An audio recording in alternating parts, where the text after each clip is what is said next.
The third-ranked Texas Longhorns are coming over, probably straight over on I-10, I would imagine, I would assume. with one opt-out, a Big 12 championship. They're facing the second-ranked Washington, Wisconsin. What? The West Washington Wombats. That's what you were going for, right? That's it. Apologies to Luke Fickle. I know the difference in your W and the Washington W. It's time for the Brew and Shavers Sports Podcast.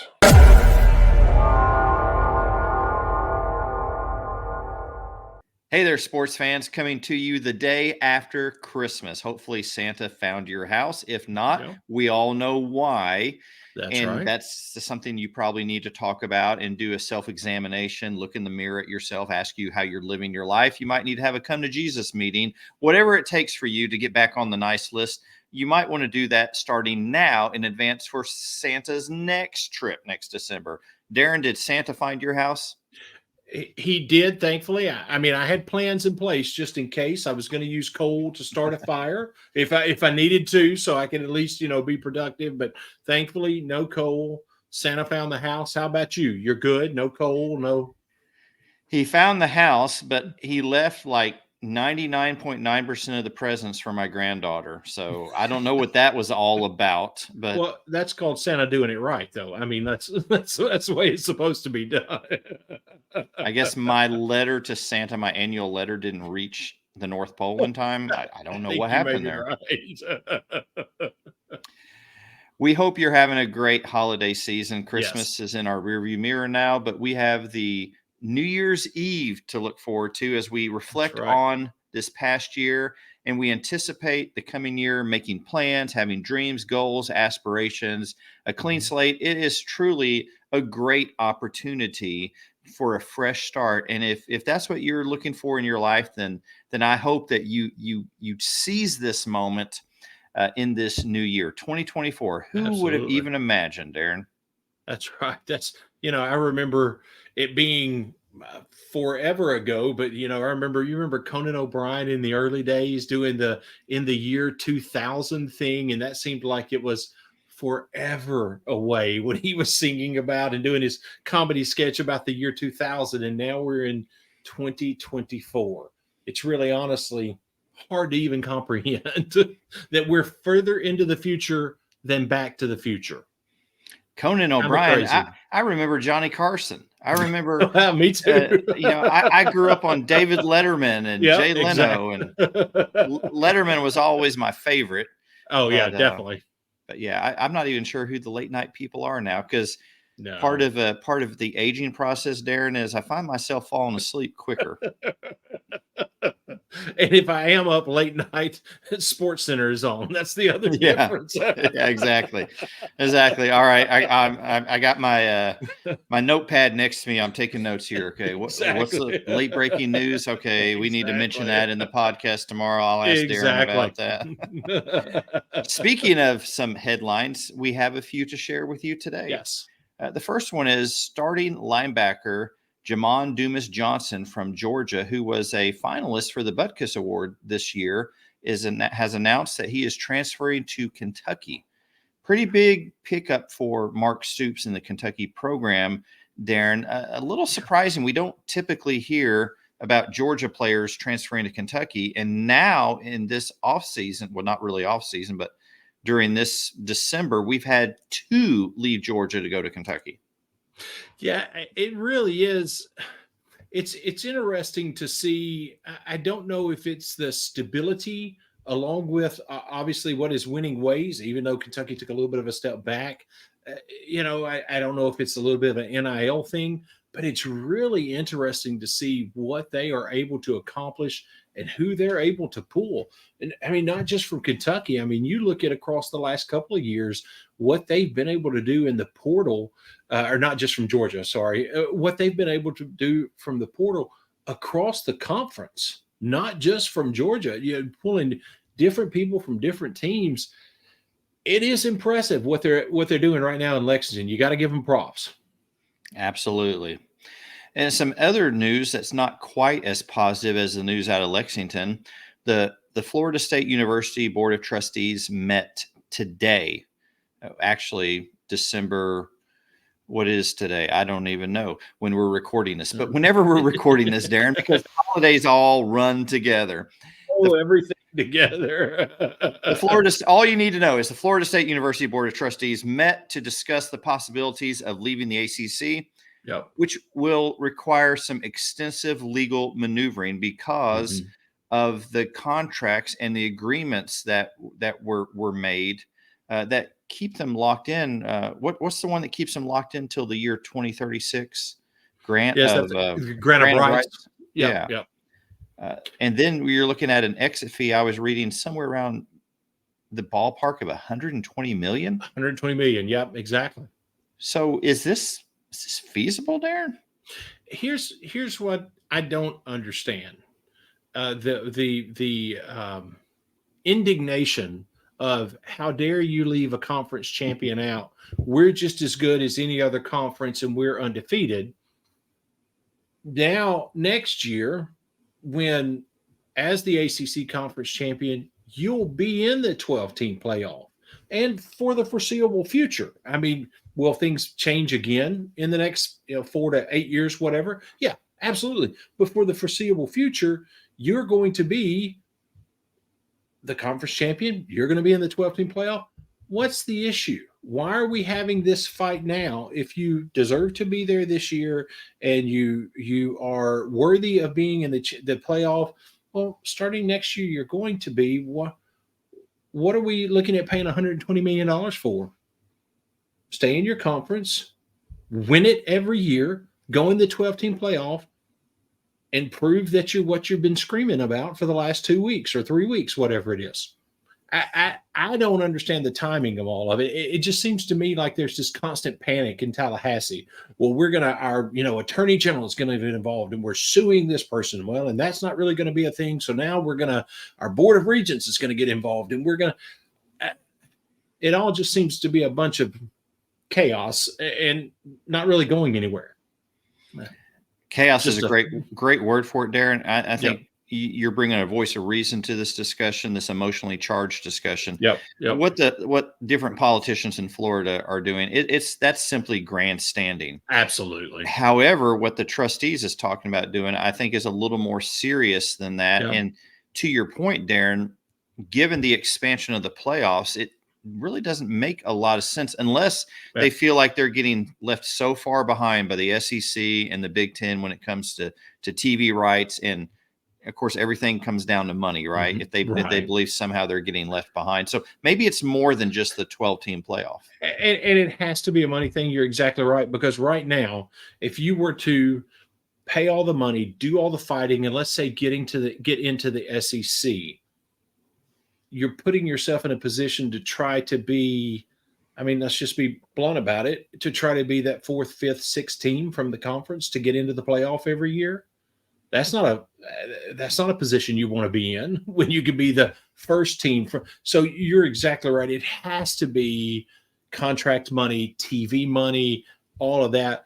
But still, the timing of it, all of it just is very, very erratic and very reactionary. Everything going on right now in Tallahassee seems to be very reactionary. Yeah, definitely. We'll keep tabs on it because people will find the money to do what they want to do. That's exactly right. We'll watch this with interest. Yep. Watching with interest is the unfolding situation in Ann Arbor. We have late breaking news out of Michigan, and that is a notice of allegations has been presented by the NCAA to Michigan. It includes various allegations, including a level 1 allegation against head coach Jim Harbaugh. Now, let me clarify on this. These allegations have nothing to do with the stealing signs debacle that happened this season. That's right. That's a totally different case. So more could be coming from that. This is something that the NCAA was already investigating. Exactly. Darren, how serious is this level 1 allegation? Well, the thing that when you talk about level 1 from an NCAA perspective, what they are saying is they feel like they have discovered something that significantly, in their verbiage, undermines the collegiate model, which, not to defend Michigan in any way, but what in the world does that even mean in today's college football world, to undermine the collegiate model? But where the real kind of kicker of it is, you've done something that undermines the collegiate model, that undermines the whole process, basically, to put it in less NCAA specific terms, and through that gained a competitive advantage you otherwise would not have had in whatever the scenario is. So that's when things from an NCAA perspective really start to ramp up, because they feel like you're really setting everything aside that you're supposed to do like everyone else, to be able to put yourself ahead of everyone else, to take a step ahead of everyone else, and whatever the scenario is. And it's not the first time we've had this conversation about Harbaugh, about Michigan. I couldn't think of a help of our buddy Doug as I was reading about this. And you remember, was it the first Home Alone when the credit card being canceled goes across the monitor in the hotel, and the guy looks up and has that grin on his face? I kind of saw that going across Doug's face in my mind when I was when I was reading this about Harbaugh. So. No doubt. But I think that's the big thing. You've done something that gives you the opportunity to step ahead of everyone else while not following the same rules as everyone else. And the NCAA feels like that they have to step in and a lot of times really drop the hammer. But again, I guess the real question is, what does that even mean today? I mean, it's going to be interesting to see what all of that, where it came from, and how it's going to shake out. A lot left open to interpretation. Yep, definitely. Well, how about some good news, Darren? I'm good with that. Frank Sinatra is back in the Billboard Hot 100 for the first time in 56 years. Nice. As of the December 23rd report, I haven't seen the latest one, his rendition of Jingle Bells was sitting at number 20. How about that? Frank Sinatra. That is so incredible fantastic. Voice. What an incredible voice. So, and I have to, you brought up Sinatra, so I have to throw one other thing in very quickly. If you are a Sinatra sound fan, this name is going to catch you off guard. But Mark Tremonti, who is known for heavy metal and hard rock, has an incredible album where he covers all Sinatra tunes. And he does them legit, big band, does the whole thing. It is truly a tribute to Sinatra. It is more fantastic than you would ever think it would be. Take a moment, look it up on YouTube. You'll be glad you did. It is truly fantastic. You will never see it coming from the person that is the lead guitar and metal guy in Creed and Alter Bridge and the Tremonti band. But it is truly, truly, it has the blessings of the Sinatra family. Truly, truly a fantastic album of Sinatra covers. Worth a listen. And obviously has the blessings of Darren Shavers. Oh, it's absolutely fantastic. That was my 2 cents worth. That was a really impressive fanboy moment. He definitely brings it out. I'm not going to lie. He's one of those celebrities that I think if I ever met him, he'd be like, I really honestly think so. You never know. He might hear the show, listen to it one day. Hey, you never know. Well, let's talk about recruiting rankings right now. We are in the middle of the transfer portal. We're in the middle of recruiting. And in fact, we're no longer in the middle of recruiting. Right. Early signing day has passed. So who are the winners? Who are the losers? Let's look at the current recruiting rankings among Power 5 schools, or SEC, actually. We're just dealing with the SEC. Dealing with SEC. And as is a shock to no one. I mean, I know personally I was stunned, but it's a shock to no one. Georgia comes out on top. Now, Last year, Alabama came out on top. The year before that was the very infamous Texas A&M coming out on top year. Interesting how that all is kind of shaken out. But anyway, but this year, Georgia is right back. Every single year, just a very quick side note, every single season that Kirby Smart has been in control of the complete recruiting cycle for Georgia, they have not finished below 5th in recruiting rankings. Top 5 or higher every single year he's been there, with the exception of the first year, which obviously you come in, your head coach. I mean, you're doing recruiting in 30 days, basically. You're not, or less. So that doesn't even really count. But every year that he's had total control of the recruiting cycle, at least a top 5 or higher finish. So pretty interesting. Alabama, right phenomenal. there again. Kirby's a phenomenal recruiter. Oh, depending on how long he does it and the level he does the rest of everything that's involved in coaching, you can't ever argue the fact that Nick Saban is the GOAT when it comes to coaching. But truthfully, Kirby may go down as the greatest recruiting head coach of all time. I don't. When his career is over, will be the time to judge that. But boy, it sure looks like he's headed in that direction. I don't know that you can argue that. Yeah. But speaking of the GOAT, he does okay in recruiting as well. Went into National Signing Day, which was last week, our early signing day at number 3, came out of it at number 2. They actually gained a couple of spots because of some movement within their own signees, but also some movement, some other places, just kind of the shifting. They were able to pick up some 5 stars, including a 5-star quarterback. Texas started at 5, ended at 5. They are... Boy, I tell you what, Sarkisian is just doing his thing in Texas. It started off a little rough, but that first year, but man, he seems to be rolling. You got to give him props.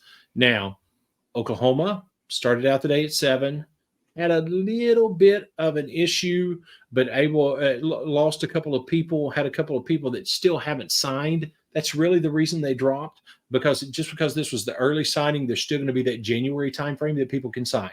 So not everybody, like Texas A&M, part of the reason they're so far down, and we'll get to them in just a minute, is half their class still hasn't signed their letter. They're committed. They didn't go anywhere else, but they still haven't signed their letter of intent. So that hurts where you end up. But Oklahoma started out today 7, ended at 8. If you're disappointed because you ended up in a different spot in the top 10, I still think you had a pretty good day. I mean, I don't know how much you're arguing about.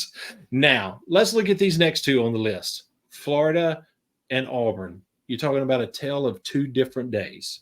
Florida went into early signing day at number 10 and came out number 16. I've heard different reports of pulled offers, people walking away, anywhere from 4 to 8 4-star athletes that they thought were going to sign with them or were expected to sign with them before the end of the day that did not. So they dropped from 10 down to 16. Then on the other end of that spectrum is our old buddy Hugh Freeze, who started out the day at 11 and ended up jumping all the way up into the top 10 at number 7, which, I mean, if we're just going to be really blunt about it, is anybody surprised by that? I mean, that is the very thing that Hugh Freeze was expected to do when he came in. If it had not have turned that way, I think there probably would have been, or turned out that way, probably would have been people in Auburn panicking. That probably would have been when panic set in. Now, another interesting thing, LSU started out the day at 12, climbed up a spot to number 11. But here's a really, really cool thing. And you actually, I'll give you props. You've pointed this out a couple of times, how important Brian Kelly has or how high of a priority Brian Kelly has made it to. We're going to keep people home. We're going to keep people that come out of Louisiana high schools here in Louisiana playing for LSU. And even in the transfer portal, we're going to bring people home. Even if they went somewhere else, we're going to give them an opportunity to come home. The awesome thing about this is they kept 9 of the state's top 11 players home. That's pretty awesome. That's knowing your focus and getting it done. And when you look at throughout the SEC, how many players come from Louisiana? People are saying, well, he could have went and grabbed this guy from California. He could have went and got.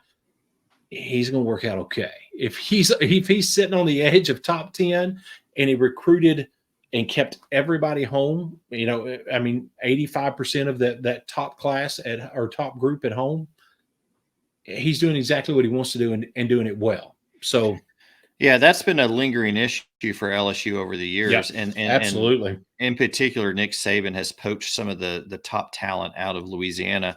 Yep. Kelly's locking down the state. In fact, he's reaching into every region of the state, which before there was always a focus on South Louisiana, Northeast, Northwest Louisiana was somewhat overlooked. You get a player every once in a while, but the national media is not going to talk about this much. But as you pointed out so well, the significance of the talent that is found in this state.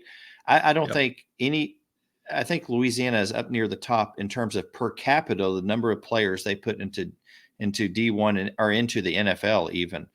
So it's a recruiting hotbed, and it's good to see that LSU is locking that down. Yeah, and I think one of the other things that you, as a fan, you have to look at and say, with recruiting, with the people around LSU now in the conference, when you've got Sarkisian at Texas, when you've got Kiffin at Ole Miss, you better take care of your borders, because those guys can recruit. And if they not only are getting their guys from Mississippi or their guys from Texas and pulling your guys from Louisiana, that's ultimately, eventually not going to work out well for you. So you better lock down and keep your guys at home. So it's awesome that he's doing that. Tennessee had a good day, started out at 14, ended up at 13, was able to pull a great 5-star wide receiver. That was a big deal with them. I think that he'll come in and make an immediate impact. Texas A&M, as I said, they dropped or actually had a pretty good day up to 17, but they looked like they were going to climb even higher, but they have a lot of guys that just have not committed yet, so that doesn't completely count into the rankings. South Carolina dropped. Ole Miss dropped, but again, from 20 to 21, I think they're going to be okay since they're number 2 in the portal. Kentucky stayed right where they are, rounding out the top 25. Arkansas was able to flip a guy, but also they was able to flip a 4-star, but also they lost a 4-star. I believe it was an offensive lineman, if I'm remembering this correctly, to Missouri. And I'll throw something out about that in just a second. Just to finish this out real quick, Mississippi State stayed kind of exactly where they were. Vanderbilt dropped. Didn't really have any changes in their class. Had honestly somebody just gained a couple of, I think somebody that was below them gained a 4-star and kind of jumped up a spot, and that's the reason they dropped. So they didn't really have any big changes in their class. They pretty much signed who they were expected to. And I actually have been pretty down about them being in that spot. But I heard somebody on a podcast that it was just an SEC podcast talking in the last week about, if you look back prior to James Franklin being at Vanderbilt, and when he kind of elevated things, there were times when Vanderbilt's recruiting rankings were in the 70s. So, you know what? Take 40. At least it hadn't dropped back down to the 70s. So, you know what? I'll take it.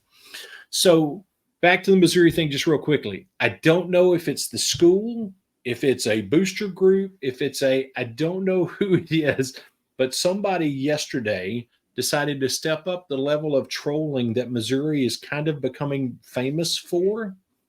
And in Nashville, Tennessee, in Fayetteville, Arkansas, and somewhere else, there was one other,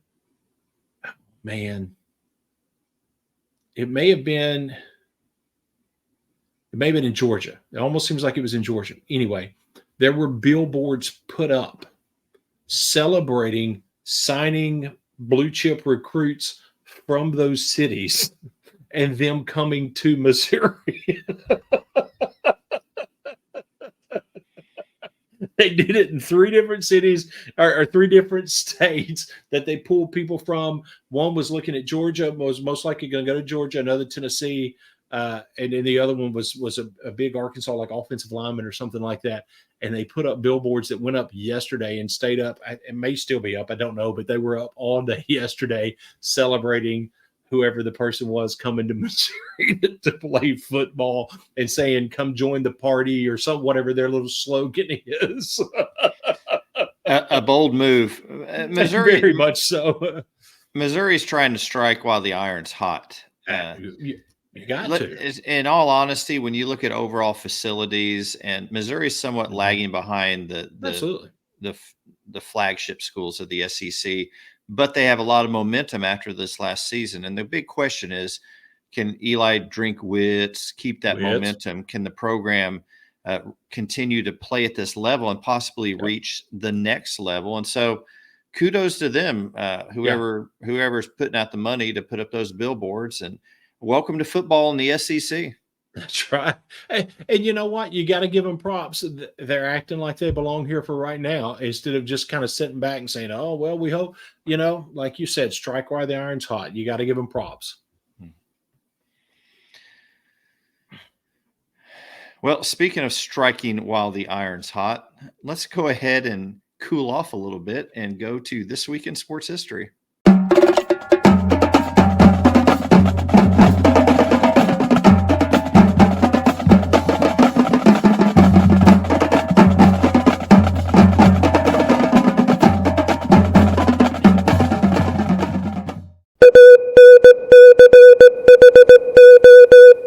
January 1st, 2007. The Fiesta Bowl between number 9 Boise State and number 7 Oklahoma was one of the most exciting and unpredictable games ever played. The two teams scored a combined total of 32 points in the fourth quarter, resulting in a tie at end of regulation. In overtime, Oklahoma scored first on a touchdown run by Adrian Peterson, taking a 42-35 lead. Boise State answered with a touchdown pass from wide receiver Vinny Perrette to tight end David Sheen on a trick play, making it 42-41. Instead of kicking an extra point to tie the game, Boise State went for a 2-point conversion. Zabransky faked the pass and handed off the ball behind his back to running back Ian Johnson, who ran untouched into the end zone on a Statue of Liberty play, giving Boise State a 43-42 win, including one of the greatest upsets in college football history. Oh, thank you.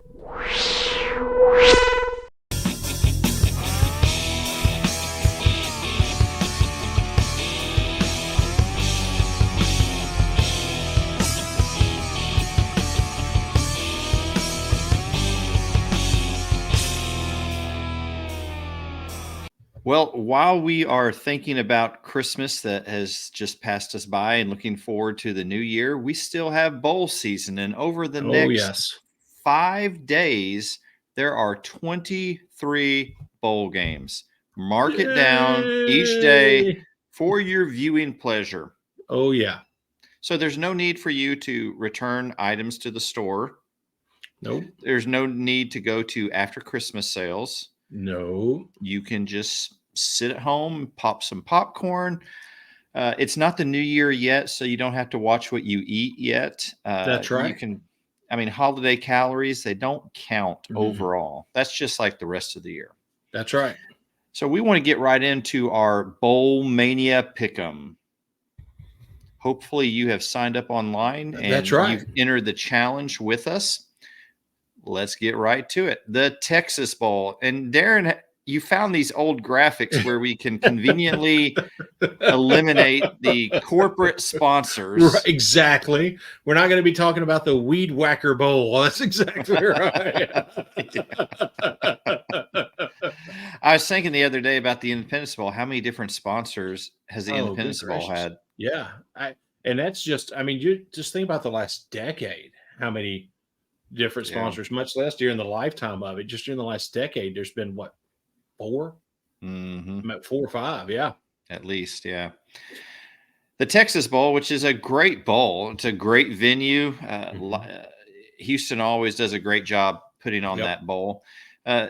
Texas A&M is facing 20-ranked Oklahoma State. A&M coming into the game a major coaching change, 7 opt-outs. They've got a number of players leaving and have already transferred. Oklahoma State, 3 opt-outs. Initially going into this, no coaching change, no opt-outs. I think you take A&M. But now you got to kind of wonder, Oklahoma State put on an embarrassing performance in the Big 12 championship game, getting blown out by Texas. Is that going to fuel A&M thinking, man, Texas blew them out, we cannot lose to them? On the other hand, you have Gundy saying, I got an SEC team I can play against. So, Darren, I'm trying to look at this from all angles. So give me some counsel here on what is the reasonable pick in this game. Yeah, and part of me wants to say exactly what you're saying. Say, okay, here, Gundy's got his shot. You got 7 opt-outs. You got all the upheaval at A&M. This is his shot to say we're going to beat an SEC team. But the other side of that is, does he hammer that and emphasize that too much and tighten his team up during a time when there should be, you've got 4 weeks to practice. You're focused on fundamentals. You're loosened up. You're throwing everything you've got in the playbook. You got all that stuff. Do they focus too hard on we're going to hammer an SEC team? You tighten your team up. It becomes too much. That being said, I just think it's too much for A&M. It's not about believing in Oklahoma State as much as it is being fearful of where A&M is.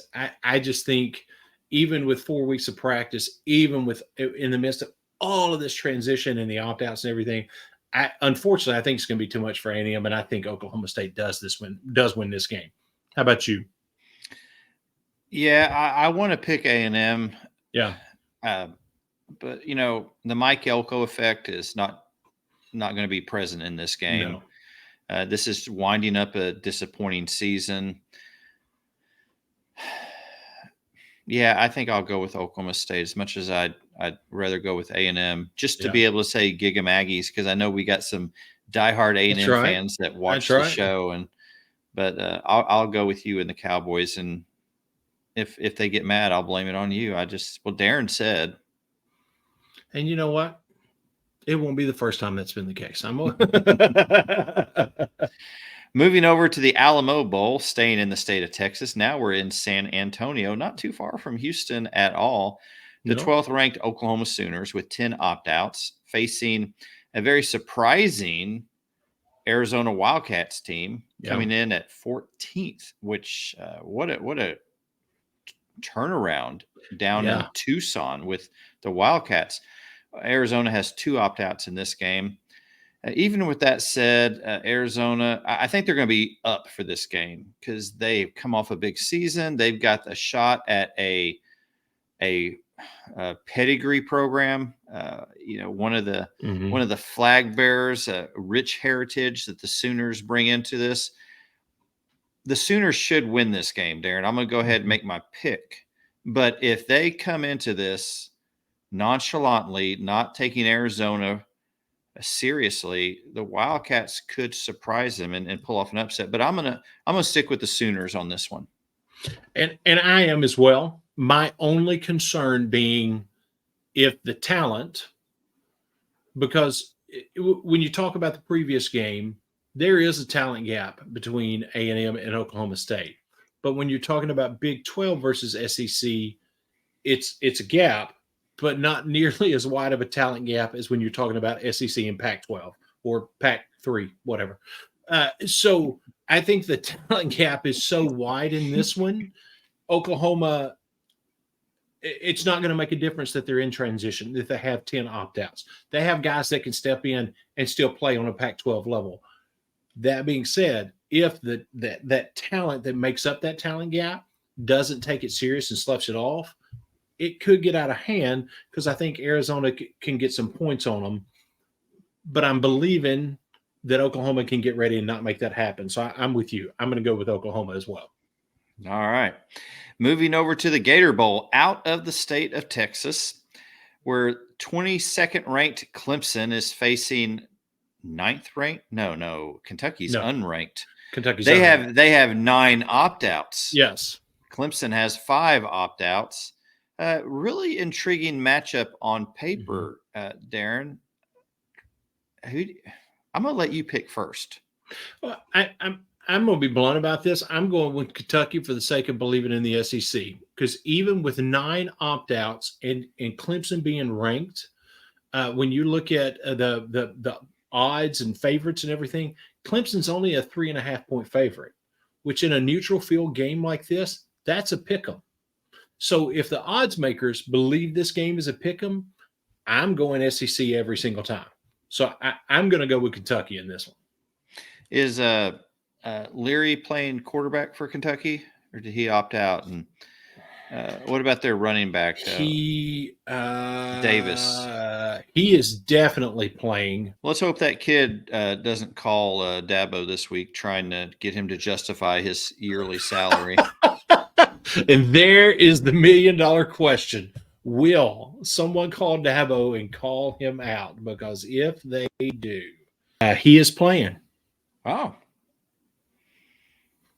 All of their only opt-outs are people that are transfer portal. They don't have anybody that's an upperclassman that has decided to sit out. They have 9 transfer portal opt-outs, but both Leary and Ray Davis are playing. It is Leary, right? I didn't say who's the other guy. Will Levis. Levis is. When I said it, I had to replay it in my head. Like, I didn't say Levis, did I? You got it right. Good. Darren, you convinced me in a short amount of time. I'm going to go with Kentucky as well. Very good. Let's move over to the historic Cotton Bowl, where the 9th-ranked Missouri Tigers, 6 opt-outs, are facing the 13th-ranked Ohio State Buckeyes with 7 opt-outs. And really, and I need to interrupt here for just a second to our friend Doug. If the law of statistical probability, if 13 Ohio State players walked into a target, would they all not come out and opt out? I don't know. All right. Anyway, go ahead.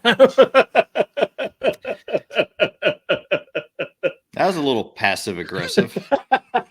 You're still upset by his digs on Vanderbilt?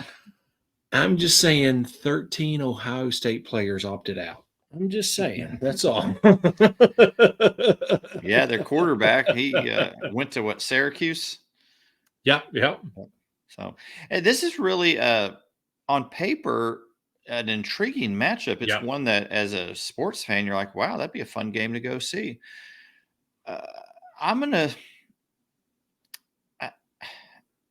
Eli, don't make a fool out of me. Right. I'm gonna go with Missouri on this one. They're trying to finish strong, so I'm gonna go with the Tigers.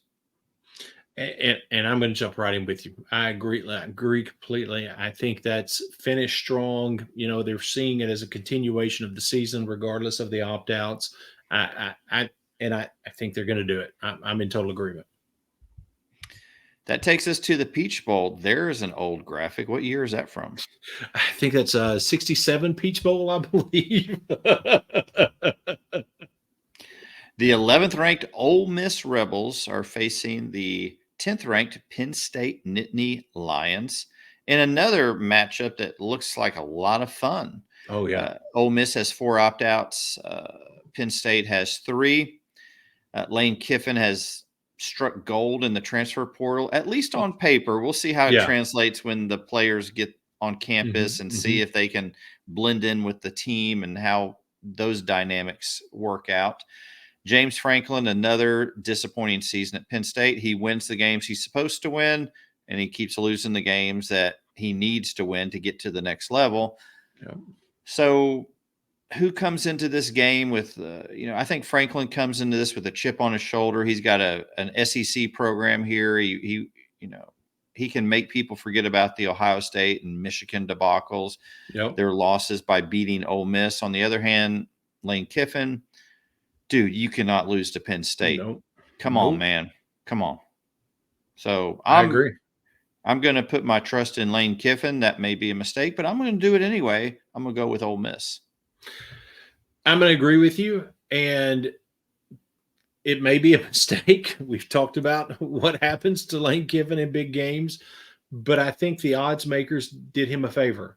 I think making Ole Miss an underdog will give him what he needs to feed the team in this, to give them a little bit more ramp up, take it a little bit more serious, hold their attention during Christmas break when they're practicing and stuff.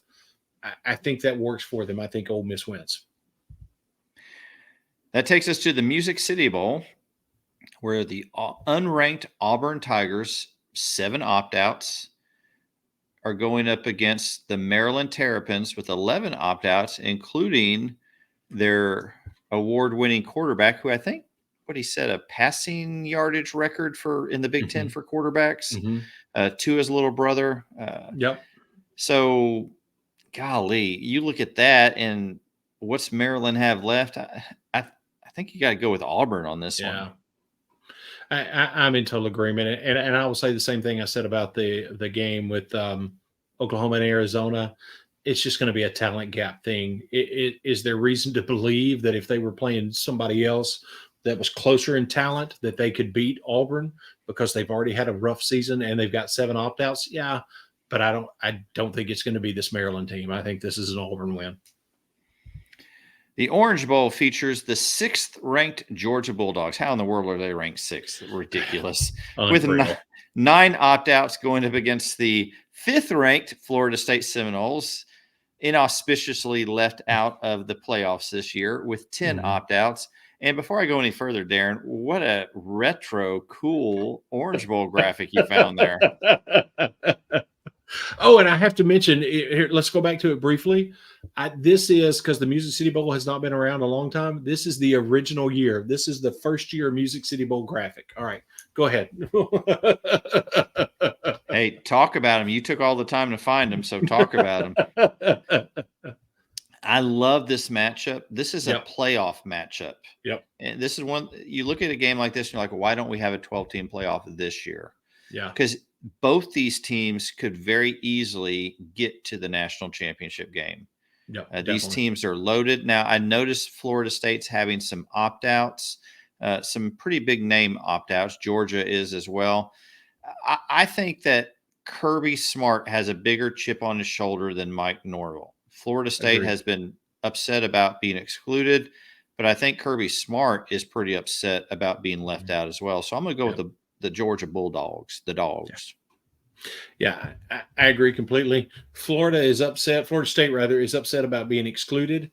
Georgia has been excluded from the conversation about being excluded. They've even been left out of that conversation because there's been so much focus on Florida State. I think Georgia's got a whole lot to show. I really think Kirby Smart's drive and his kind of aggressive nature, having that D coordinator mindset, I think not only does he want to win this game, I think he wants to beat them 55-0. And I think that's the mentality that they'll come into this game with. Truthfully, so I don't think that's going to happen. He may want it, but I don't think no. I don't either. But I very much think that'll be their mentality. Honestly. All right. A little sugar rush from Darren on that pick just then on those commentaries. You remember Orange Julius? Are there any of those left? I don't know. I do remember. I love those. I always try to come home and make them, and they never tasted the same. Yeah, very true. Yeah. The ReliaQuest Bowl, which used to be the Hall of Fame Bowl. Great job on finding that graphic, Darren. The unranked Wisconsin Badgers with 2 opt-outs are facing the 13th ranked LSU Fighting Tigers with 5 opt-outs. Darren, look, I'm wearing the hat. I got the flag behind me. I'm going with the Tigers. Yeah. I am too. I just firmly believe that LSU can win it. As someone that is not wearing the hat, even though I am SAC and doesn't have a flag, their defense scares me, and so that does get my attention a little bit. That being said, I think this is a game that this LSU team can handle and that they win. So I think it's an LSU win. Come on, Nussmeier. This is your moment. That's You've right. been waiting this for is it, your man. moment, man. That's right. Sling that. Sling it. Go get you some. Whew, got a little excited there. The Citrus Bowl is where we're going next with another retro graphic found by our research department, a.k.a. Darren.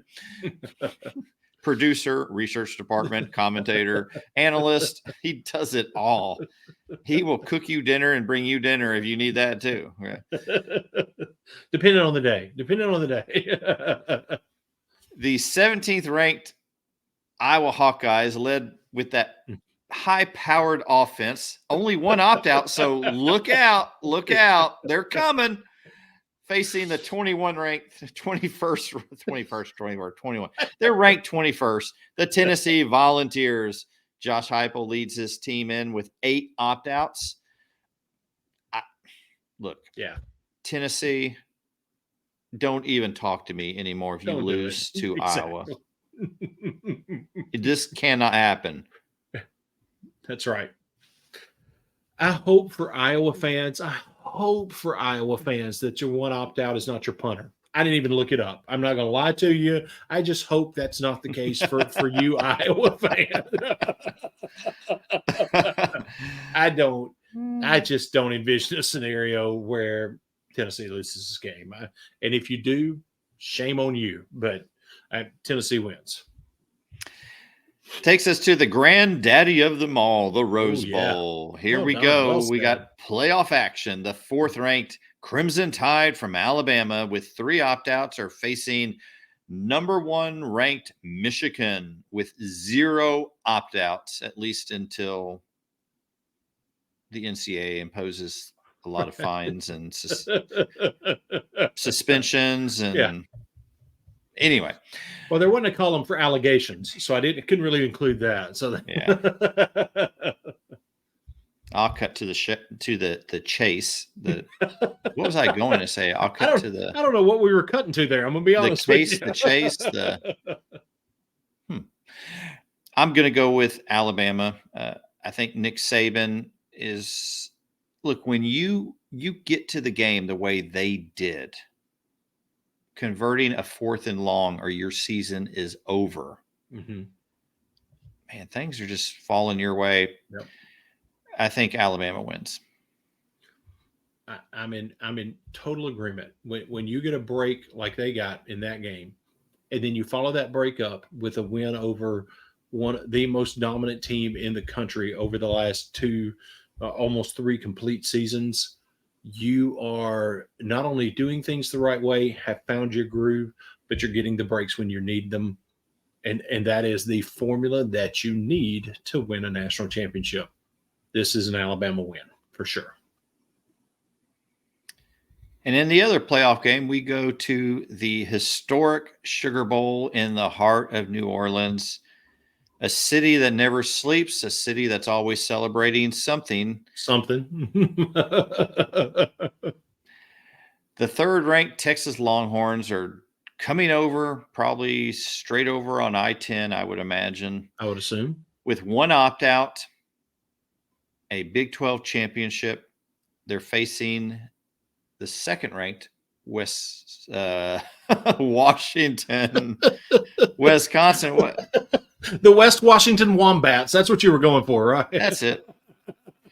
Apologies to Luke Fickell. I know the difference in your W and the Washington W.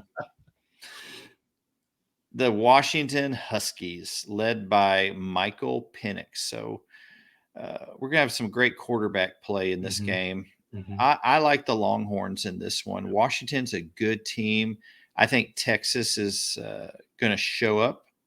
I think their fans are going to show up. It's a lot closer to a regional game for them. So I'm going to go with the Longhorns.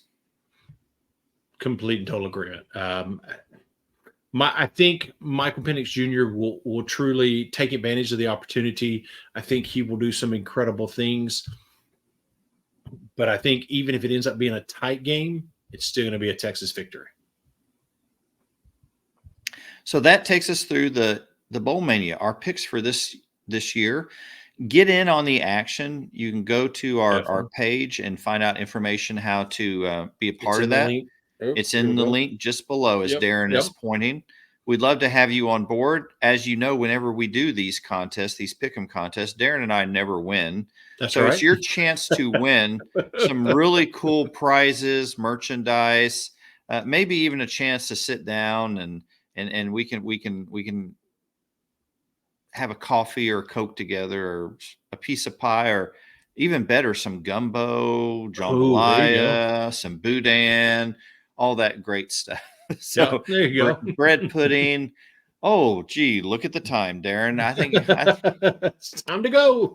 The kitchen is calling me. Thank you again leftovers. Thank you so much for watching us this year. This is the first season of the show that we have gone on YouTube. It was a podcast before that you listened to. We're trying the video. We've had some bumps in the road trying to figure things out. So thank you for sticking with us, for spreading the word. Remember to like, to subscribe. That subscribe button means a lot to us. We're trying to build up our subscriber list. So please be a part of that as we continue to grow. But thank you so much for supporting us in 2023. We look forward to starting 2024 with you and talking about all things sports, particularly the SEC. So until the next episode, which we're not going to see you again until the new year, are we, Darren? That's right. Y'all take care, and we'll see you next year. Happy New Year.